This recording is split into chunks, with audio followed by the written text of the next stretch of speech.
नमो जिनाणं जिये भयाणं, नमो जिनाणं जिये भयाणं, नमो जिनाणं जिये भयाणं। हमारी निर्ग्रंथ प्रवचन की सीरीज चल रही है।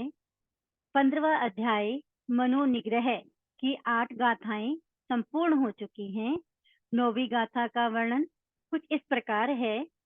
जहाँ महाबलग तानिरुत जलगमे सिंचनाय ववनाय अमीयं सोसन भवे।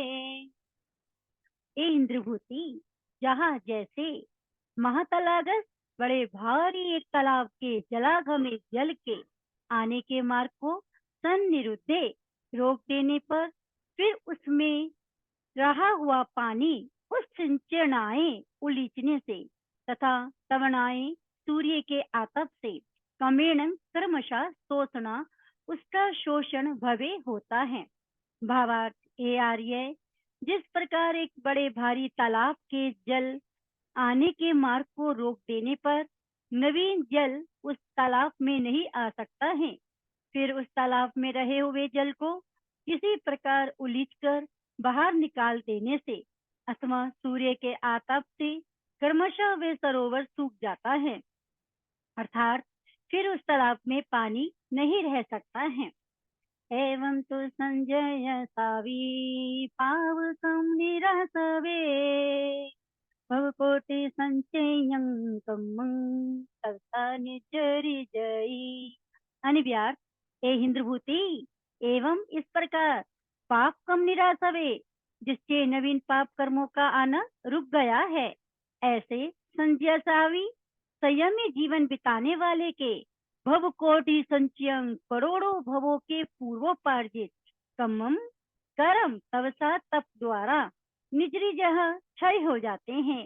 भावार्थ के गौतम, जैसे तालाब में नवीन आते हुए पानी को रोककर पहले के पानी को उलीचने से तथा आतप से उसका शोषण हो जाता है, इसी तरह संयमी जीवन बिताने वाला यह जीव भी हिंसा, झूठ, चोरी, भयविचार और ममत्व के द्वारा आते हुए पाप को रोककर जो करोड़ों भवों से पहले संचित किए हुए कर्म हैं, उनको तपस्या द्वारा क्षय कर लेता है।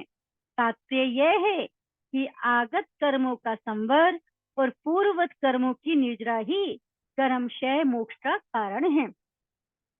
तो तवो तु विहो भूतो बाहिर विंतरोता बाहिरो छवियो भूतो एवं भीमंतरो तवो। अनिव्यार, ए इंद्रभूति, तो वह तवो तप दुवियो 2 प्रकार का भूतो कहा गया है। बाह्यवंतरो तथा बाह्य तथा आभ्यंतर।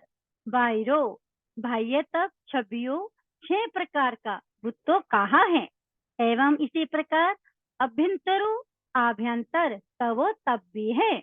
भावार्थ ए आर्य, जिस तप से पूर्व संचित कर्म नष्ट किए जाते हैं वह तप 2 प्रकार का है, एक बाह्य और दूसरा आभ्यंतर।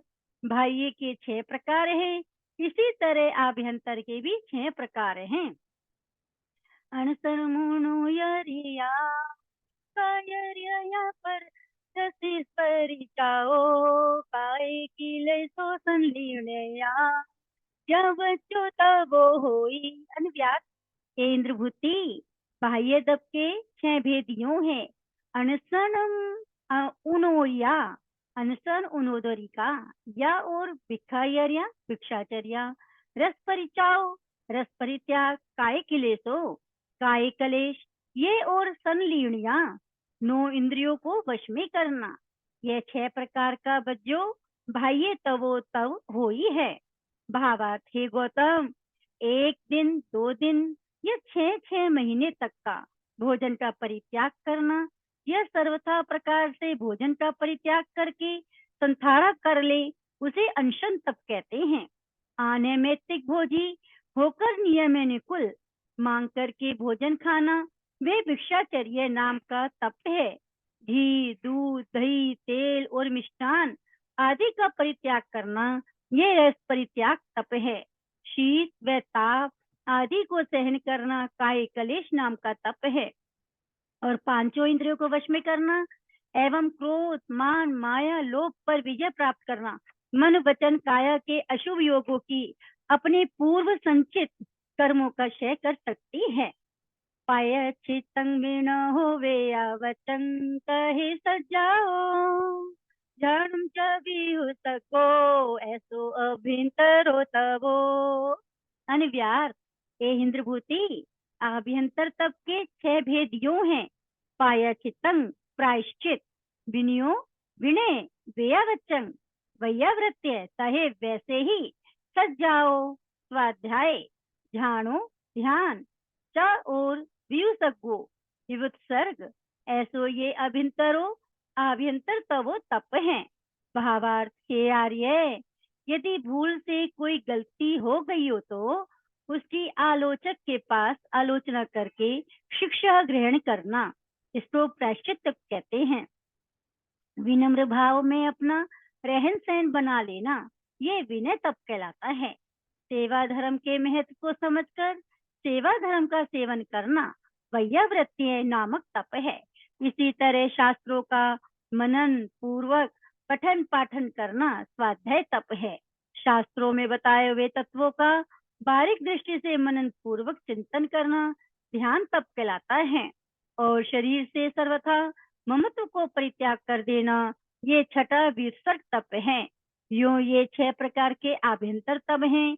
इन 12 प्रकार के तप में से जितने भी बन सके उतने प्रकार के तप करके पूर्व संचित करोड़ों जन्मों के कर्मों को यह जीव सहज में ही नष्ट कर सकता है।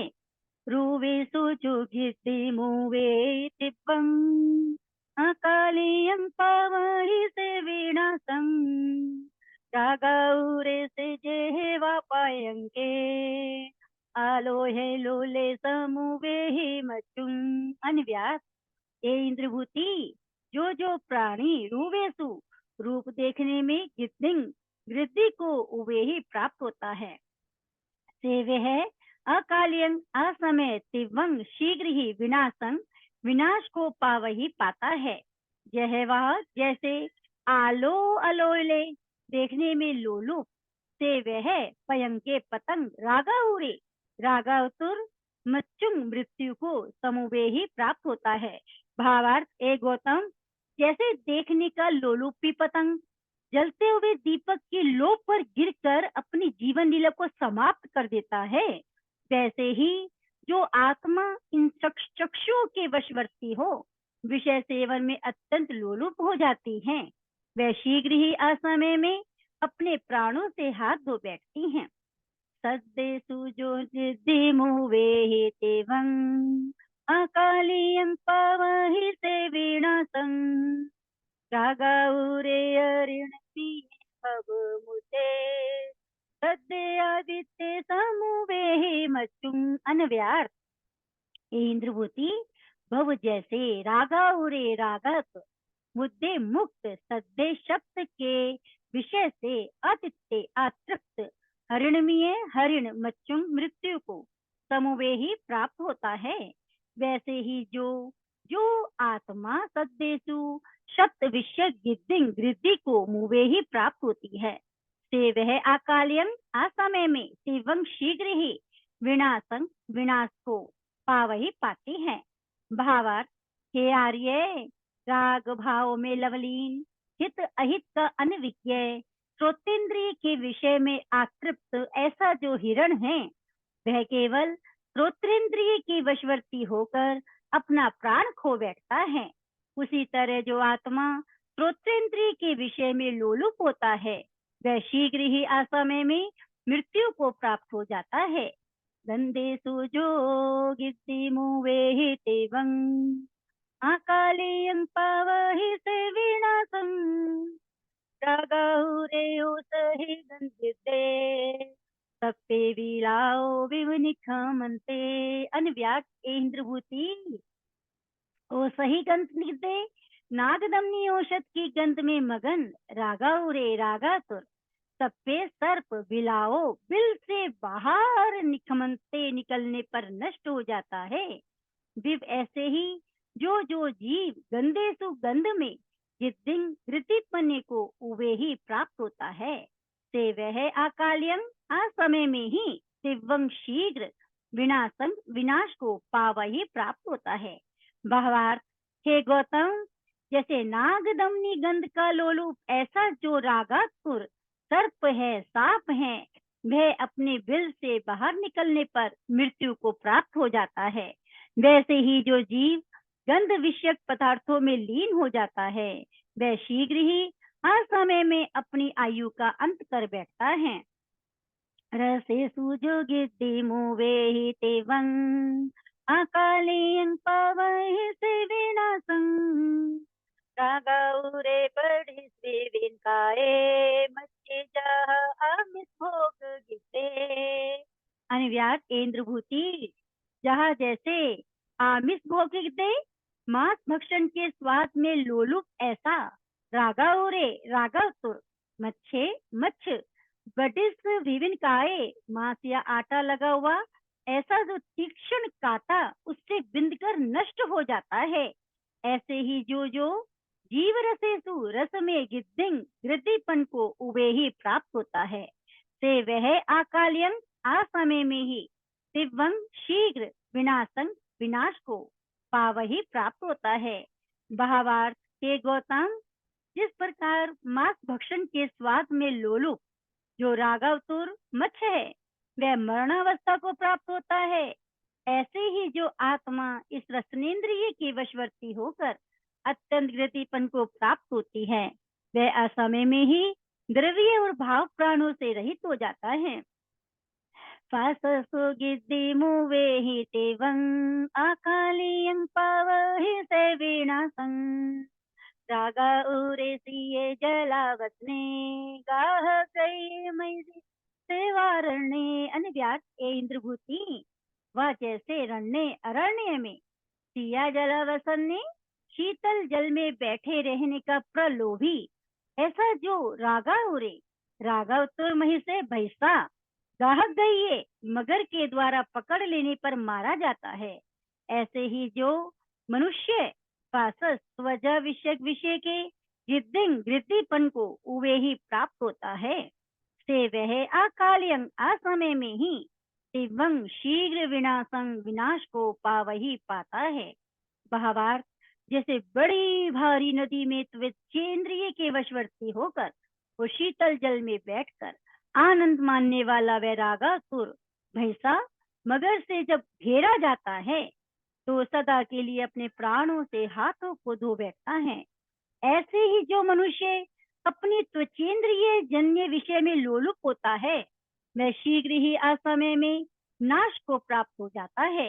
हे गौतम, जब इस प्रकार एक एक इंद्रिय के वशवर्ती होकर भी यह प्राणी अपना प्राणांत कर बैठते हैं, तो भला उनकी क्या गति होगी जो पांचों इंद्रियों को पाकर उनके विषय में लोलुप हो रहे हैं। अतः पांचों इंद्रियों पर विजय प्राप्त करना ही मनुष्य मात्र का परम कर्तव्य और श्रेष्ठ धर्म है। नमो जिनानम जिये भयानम, नमो जिनानम जिये भयानम। इस तरह से हमारा 15वां अध्याय मनोनिग्रह पूर्ण हुआ और देव गुरु धर्म के साक्षी से आगे भी हमारे ये 18 अध्याय निर्विघ्न रूप से पूर्ण हो, यही हमारी आशा है। और गुरुवर का सानिध्य और उनका वरद आशीर्वाद हमेशा प्राप्त होता रहे। जय गुरुदेव, जय महावीर, जय प्रेम सुख, जय गुरुना मैया। ओम शांति, ओम शांति, ओम शांति।